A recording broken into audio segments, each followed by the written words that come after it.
Monsieur le député de Marguerite Bourgeois, nous poursuivons ce débat et cette fois-ci avec Madame la chef du deuxième groupe d'opposition. Merci, Monsieur le Président. Alors, à mon tour aussi, comme chef de Québec solidaire, de me prononcer sur le projet de loi 1, le principe sur une constitution. Vous savez, Monsieur le Président, une constitution devrait normalement servir à rassembler le peuple québécois derrière un texte qui soit fondateur d'une nation. Souvent, on a dit qu'une constitution, c'est le miroir d'un peuple. Donc, pour que le peuple puisse se voir dans ce miroir-là, c'est important qu'il participe à sa rédaction, à son élaboration, au débat, aux réflexions qui amènent ce texte fondateur de n'importe quelle nation, comme ça se fait ailleurs dans le monde. Malheureusement, le ministre de la Justice a réussi un exploit extraordinaire. Il a réussi à rassembler les Québécois, rassembler tout le monde, presque littéralement, contre sa Constitution. Parce que cette Constitution-là, le projet de loi 1, c'est pas la Constitution du peuple québécois, c'est pas la Constitution de la nation québécoise, c'est la Constitution du ministre de la Justice, malheureusement, du gouvernement de la CAQ. Il a réussi à mettre tout le monde contre lui, et là, je parle pas uniquement des oppositions, mais aussi, aujourd'hui, on l'a vu, 800 groupes de la société civile, ça, c'est beaucoup, ça, c'est des milliers et des milliers de personnes qui demandent de jeter le projet de constitution aux poubelles. C'est exactement les termes que ces groupes-là ont choisi d'utiliser. C'est vraiment extrêmement dommage qu'on en soit là. Surtout, comme je vous dis, Monsieur le Président, c'est une occasion ratée de rassembler les Québécois derrière ce texte fondateur. Ça aurait dû être un moment de fête, comme ça se fait ailleurs, où est-ce qu'on a vu ailleurs des constitutions et c'est aussi des moments qui sont fêtés après ça au travers des générations pour dire que c'est une constitution qui appartient au peuple. Et malheureusement, ce n'est pas du tout ce dont on a affaire ici dans ce projet de loi du ministre de la Justice. Nous, évidemment, dès le dépôt, quand le gouvernement de la CAQ nous a sorti ça un peu de son chapeau, n'importe quel moment, alors que ça faisait même pas partie d'une promesse électorale, c'était même pas dans les discussions, c'était pas dans les cartons. La raison, s'il faut trouver une raison, c'était les sondages. Les sondages étaient au plus bas et là, le premier ministre a demandé peut-être à ses ministres de fouiller dans leur tiroir pour voir s'il y a quelque chose qui pourrait le sauver puis sauver son gouvernement. Et on a le ministre de la Justice qui est très, très fort à avoir beaucoup de projets en cours. Puis il a dit, tiens, j'ai une constitution que j'ai écrite dans mon bureau. J'aimerais ça qu'on puisse l'adopter. Enfin, c'était un jour très heureux pour lui, le moment du dépôt, mais pas du tout pour le peuple québécois. Dès le départ, même son dépôt a été bloqué par les partis d'opposition d'une voix unanime. Les 3 leaders des 3 partis d'opposition se sont levés comme un seul homme, comme une seule femme pour dire non, on bloque le dépôt. Évidemment, ce gouvernement a la majorité, donc le dépôt a été appuyé, évidemment, à cause de la majorité de la Chambre. Et nous, on a été les premiers et très, très rapidement à Québec solidaire. Je suis heureuse de voir que d'autres se sont joints à nous, notamment le Parti libéral du Québec un peu plus tard.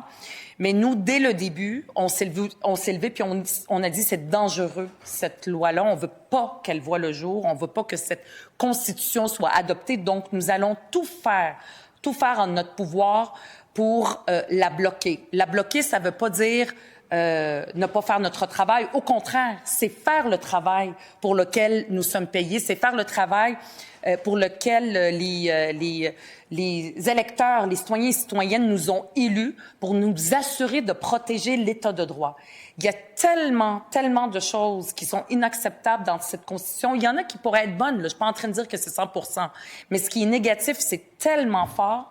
C'est tellement important pour notre démocratie, pour notre État de droit, même aussi pour les droits des femmes, que c'était hors de question qu'on laisse passer ça comme lettre à la poste. Donc, c'est pour ça, à l'époque, je me rappelle, on était seuls. J'avais même écrit une lettre au chef du Parti libéral du Québec, Charles Milliard. J'ai écrit une lettre aussi c'était la même lettre aussi pour le chef du Parti québécois. J'ai eu aucune réponse où j'ai demandé à ce qu'on participe ensemble à bloquer cette Constitution, à faire notre travail parlementaire, celui pour lequel nous sommes élus, pour que jamais cette loi-là ne soit adoptée, qu'elle voie le jour, jamais.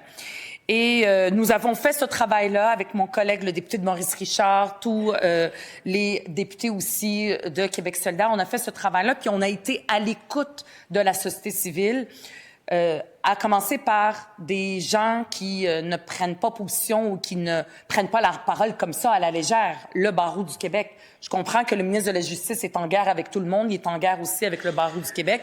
C'est sa spécialité, maintenant on le connaît. Monsieur le leader adjoint du gouvernement. Oui, merci. Est-ce que vous me reconnaissez? Oui. La députée peut être près des intentions actuellement. Je demanderais qu'elle parle avec prudence. Je vais demander à Madame la chef du deuxième groupe d'opposition de poursuivre. Donc, évidemment, le débat se fait correctement. Nous allons poursuivre de manière respectueuse. Tout à fait, Monsieur le Président. Je vais faire mon travail, celui pour lequel je suis élue comme législatrice, pour dire les choses telles qu'elles sont. Le ministre de la Justice, c'est peut-être le mot « guerre » est trop fort, puis a déplu de l'autre côté de la Chambre, mais je veux dire qu'il est en chicane. Je veux dire, ça, c'est un fait, là. C'est écrit partout, on le voit. C'est un fait, on ne peut pas le contester. En plus de ça, on a fait ce travail-là, puis on va continuer à le faire, puis on va mettre toute l'énergie que vous nous avez vue mettre pour bloquer cette Constitution jusqu'à la fin, jusqu'à l'élection. Si le gouvernement croit à sa Constitution, qu'il la retire maintenant, puisqu'il a mis tout le monde contre cette Constitution, puis qu'il aille en élection, s'il croit que c'est le meilleur texte du monde, qu'il aille en élection, qu'il la présente au peuple, et la population va voter et va décider en toute connaissance de cause, au lieu de sortir quelque chose pour sauver le gouvernement, quelque chose de très important, de très fondamental. C'est pas une loi banale.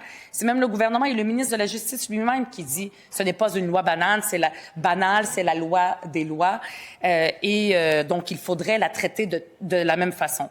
Aujourd'hui, il y a une pétition que mon collègue de Maurice Richard a déposée, une pétition de l'Assemblée nationale qui demande exactement ce que les 800 groupes demandent, c'est-à-dire de retirer cette loi-là, de la retirer dès maintenant. Et je le sais, je ne sais pas si le chef du Parti libéral a signé cette pétition parce qu'il a demandé exactement la même chose il y a une semaine ou deux, ce que nous on demandait depuis très longtemps, et ce que le Québécois, 14 000 personnes quand même, qui se sont exprimées pour demander que cette loi-là, ce projet de loi-là soit retiré. Pourquoi est-ce que c'est si important pour nous de nous opposer à cette loi? Puis pourquoi est-ce qu'on dit qu'elle menace aussi l'État de droit? Parce qu'une constitution, c'est pas un texte qui doit être écrit dans le bureau d'un ministre pour se faire plaisir à lui-même et à son gouvernement. C'est pas un document qui sert à un gouvernement de se sortir la tête de l'eau puis de monter dans les sondages. C'est pas à ça que sert une constitution. Dans tous les peuples du monde où il existe, dans les pays indépendants où il existe une constitution, c'est un texte qui doit être le reflet de la population du peuple. Donc, c'est pas une loi ordinaire, normalement. C'est un texte fondamental qui doit refléter les valeurs, les droits, les aspirations d'un peuple. Et pour être légitime, une constitution doit naître aussi d'un processus qui soit le plus large possible, le plus ouvert, le plus participatif. Je me rappelle très bien, même au début, à force de se faire dire non dans toutes les propositions qu'on mettait de l'avant pour le gouvernement, pour faire un bon processus, à la limite, il aurait pu faire une consultation beaucoup plus large. Ça a été fait pour d'autres projets de loi, notamment la loi de la charte des valeurs du Parti québécois à l'époque où c'était porté par l'actuel aspirant premier ministre de la CAQ. Il a ouvert les portes de l'Assemblée nationale à tout le monde. Pourquoi, si on l'a fait pour la Charte des valeurs qui, Dieu merci, n'a pas été adoptée, pourquoi est-ce qu'on n'aurait pas pu le faire aussi pour une Constitution? C'est pas l'idéal, c'est pas ça qu'on veut. Une Constitution, ça doit être beaucoup plus large, mais à la limite, on aurait pu ouvrir les portes à tout le monde. C'est vrai qu'il y a eu beaucoup de groupes, beaucoup plus que, par exemple, les autres projets de loi, mais ça a été quand même sur une invitation. Un autre processus qui aurait pu être mis de l'avant, c'est de faire une commission itinérante, qu'on aille à l'extérieur des murs de l'Assemblée, qui parfois, par exemple, pour des simples citoyens, ça pourrait être, même si c'est la maison du peuple, on veut que les citoyens viennent, des fois cet exercice de venir se présenter dans une commission, ça peut être un moment un peu plus intimidant. Donc, allons là où le peuple se trouve, allons faire une commission itinérante. On aurait pu faire ça, c'est quelque chose qu'on a proposé en toute bonne foi et malheureusement, ça a été refusé alors qu'on l'a fait pour d'autres lois qui ne sont pas d'une importance aussi fondamentale, aussi capitale qu'une constitution. Et malheureusement, ça a été refusé. Donc, tout ce qui s'agit de consultation la plus démocratique, la plus ouverte, la plus participative. Ça a été totalement refusé par le gouvernement. Donc, et son contenu, il y a quelque chose qui ne fonctionne pas parce que ça remet l'état de droit en question, ça brime la liberté d'association, la liberté d'expression, ça brime beaucoup trop de droits fondamentaux, ça hiérarchise aussi les droits entre les différents droits qui nous gouvernent, qui sont dans notre charte des droits et libertés. Il y a une hiérarchisation, donc il y a beaucoup de choses qui sont dans cette Constitution qui sont dangereuses, extrêmement inquiétantes si ce projet de loi est adopté, mais il y a aussi dans la forme, dans la façon que les consultations ont été menées, ça ne fonctionne pas. Moi, sincèrement, je ne comprends pas si on est fier, si le ministre puis ce gouvernement-là est si fier de sa Constitution, est si fier de cette loi des lois. Normalement, il devrait être fier d'aller la présenter à la population, de la présenter, de l'expliquer, d'en débattre, de la changer. Il le fait ici comme pour n'importe quelle loi banale à l'Assemblée nationale, dans une Constitution, à écouter des groupes, plus ou moins. On a vu aussi qu'est-ce que ça a causé quand même comme façon de faire pour les représentants des Premières Nations. Il y en a qui n'ont pas pu rentrer. On aurait pu aller les voir aussi sur leur territoire par respect. On n'est plus en 1950, là. On n'est plus en 1826, on est en 2026. Quand on parle d'avoir des relations de nation à nation, c'est pas « Hey, les Premières Nations, venez à l'Assemblée nationale comme n'importe quel groupe, puis venez nous dire ce que vous pensez pendant 10 minutes ». Ça a été exactement ça qui a été fait. C'est vraiment une occasion ratée d'avoir un moment rassembleur pour toute notre population, pour toute notre nation, dans toute sa diversité. Et j'en veux au gouvernement d'avoir fait ça. Donc, j'espère, et je vous le dis, on va tout mettre en œuvre pour pas que cette loi-là soit adoptée. On va faire le travail que nous avons à faire et je suis contente que les autres partis politiques aussi, au moins le Parti libéral du Québec, embarquent aussi fortement que nous l'avons fait dès le jour 1 du dépôt de cette Constitution.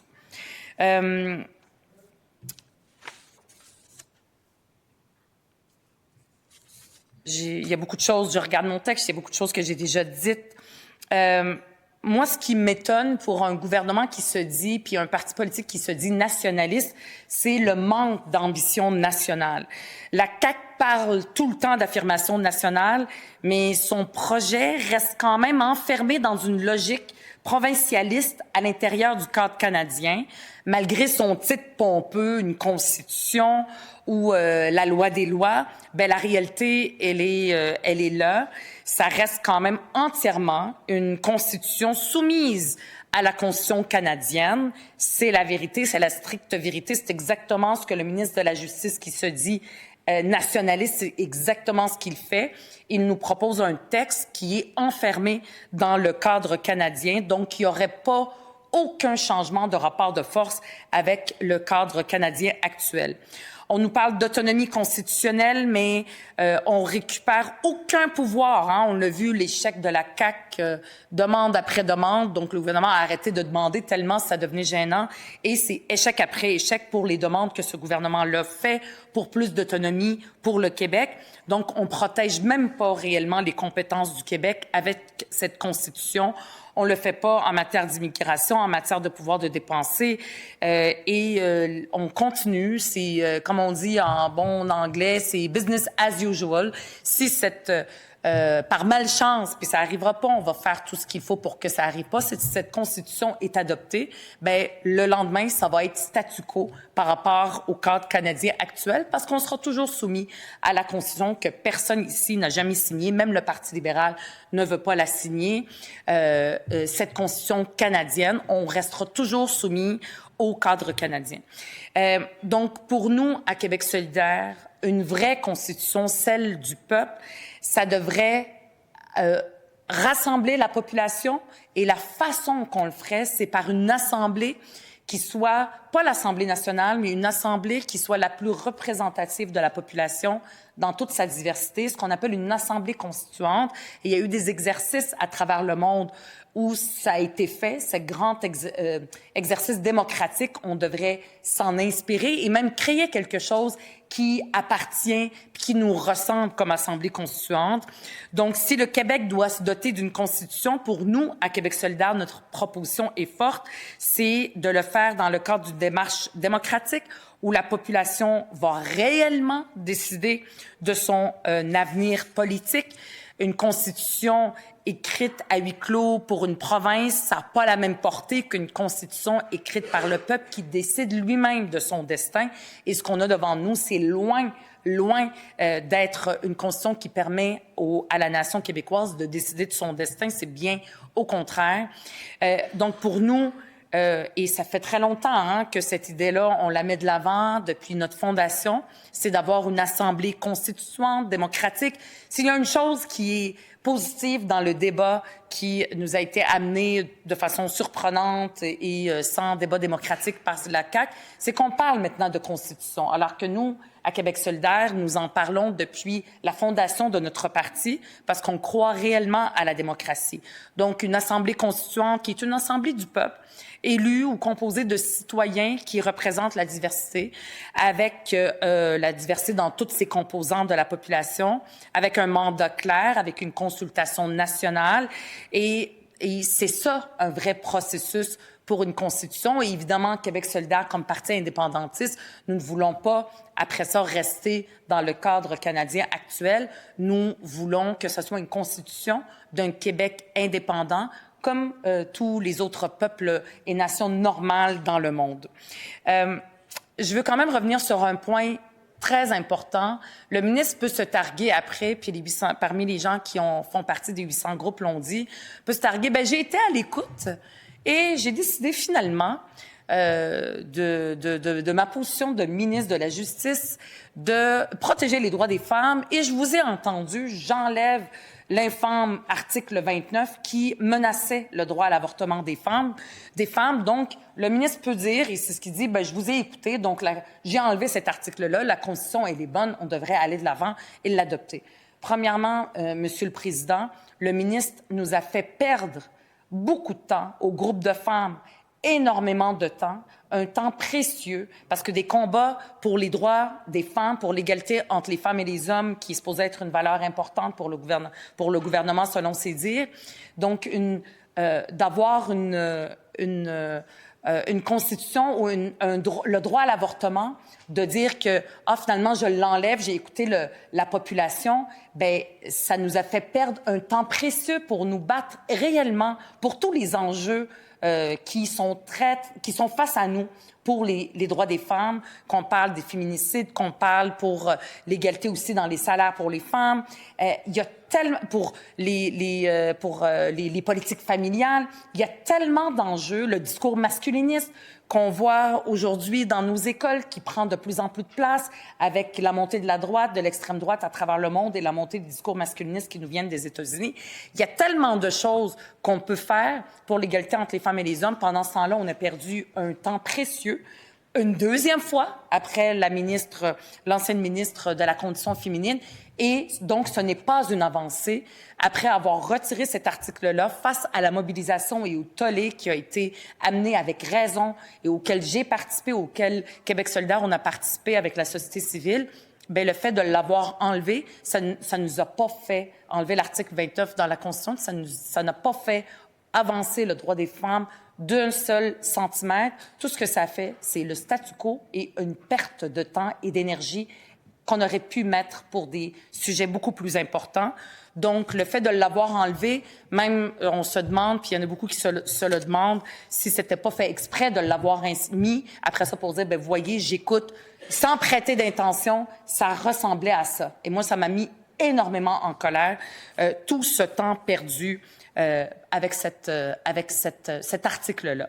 Donc, non, ça ne fait pas en sorte que c'est une constitution plus acceptable parce qu'elle remet en question notre démocratie, elle remet en question l'état de droit. Et de la même façon qu'on a gagné le retrait de l'article 29 pour l'avortement, nous allons tout faire et tout mettre en œuvre fort avec la société civile qui est mobilisée pour tout mettre en œuvre pour que cette constitution ne voie jamais le jour. Merci, Monsieur le Président.